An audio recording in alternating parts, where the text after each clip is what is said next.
अभी तक ले सीवन आइल, आखिर उ कहाँ रह गइल बा हमरो कुछ समझ में नहीं आओ। प्रणाम सरकार। का रे काम भइल की ना? काहे तो मुंह लटकौले बाड़े? काम तो ना बोल बाकिर बाकिर का रे?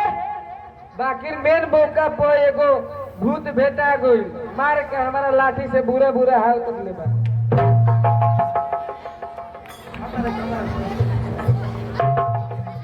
रउआ हमारा काहे मारत बनी सरकार?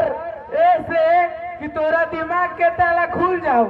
काहे से कि भूत प्रेत के बात पुरानिया लोग करत रहे, अब कहाँ भूत प्रेत बारसन आ हो खबो करी हसन तो जगरा सिंह के नाम सुन के कोनो बिल में लुका दी हसन।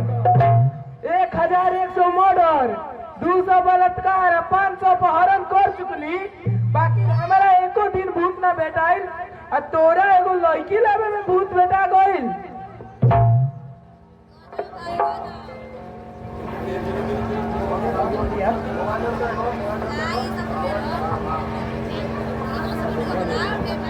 सब मूड खराब कर देला ससुरा। हेलो, हाँ मंत्री जी, हम जगरा सिंह बोलो तानी, जुर्म के दुनिया के बेताह बादशाह। हम रउरा भिरिये खातिर फोन कइले बानी, जो प्रधानमंत्री फंड द्वारा 10 करोड़ का टीका मिला रहे ओकर का भइल? अच्छा रउआ टेंशन मत करी, राउर कमीशन मिल जाई।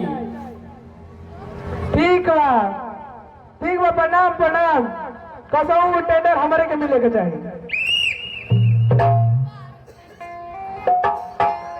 अभी रउआ सब